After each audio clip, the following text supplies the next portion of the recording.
Dans cette courte vidéo, réalisée à chaud, nous allons parler de ce qui s'est produit le vendredi 28 février 2020, en fin de journée à Paris, non loin de la gare de Lyon. Voici les faits, tels qu'ils ont été rapportés par l'ensemble des médias français et tels qu'ils ont été revendiqués sur les réseaux dits sociaux par des gens qui affirment avoir participé à cette émeute. Tout converge vers le même récit.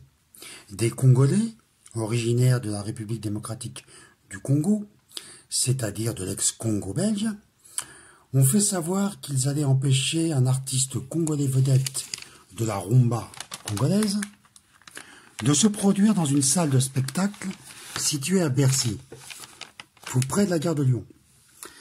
La raison de cette volonté de censure consiste dans le fait que l'artiste en question serait un proche et un soutien aux dictateurs successifs qui dirigent, si l'on peut dire, la RDC. Il faut savoir que la RDC, c'est-à-dire la République démocratique du Congo, est une contrée qui est en guerre depuis quasiment 20 ans et que les estimations officielles du nombre des victimes de ce conflit auraient atteint près de 10 millions de morts, sans parler des blessés, des femmes violées et des innombrables destructions matérielles. Dans un tel contexte, on peut aisément comprendre que des haines farouches et implacables se soient nouées, et que, dans la mesure où d'importantes populations venues du Congo se sont installées en France, il était prévisible que cela aurait des conséquences en Belgique ou en France, là où sont massivement concentrées les populations issues de la RDC. Ceci étant dit, et le contexte général de cet événement brièvement rappelé, venons-en à notre sujet.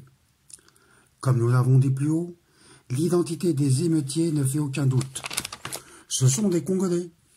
Et, par où qu'on veuille prendre le sujet, les Congolais sont des Noirs, qui ne ressemblent, ni de près ni de loin, aux Nord-Africains, même à des Nord-Africains très basanés. Et pourtant, comme on pouvait s'y attendre, les ordures de l'extrême droite se sont déchaînées sur Facebook et autres réseaux dits sociaux. Presque toutes ces interventions, les interventions des salopes de l'extrême droite, ont voulu assimiler les auteurs de cette émeute et des incendies qui se sont produits à proximité de la gare de Lyon ou à l'intérieur de celle-ci aux Nord-Africains. Certains ont essayé de ruser en parlant de racailles de banlieue. Or, chacun le sait, cette dernière expression désigne principalement les jeunes Nord-Africains. Tout comme aujourd'hui, l'épithète enculé désigne les putes de l'extrême droite. Il s'est donc produit ce qui devait se produire, à savoir réduire tout événement à caractère ethnique, migratoire, terroriste ou délinquant aux seuls Nord-Africains. Les enculés de l'extrême droite ont donc nié la réalité si manifestement visible pour tenter de la bougnooliser.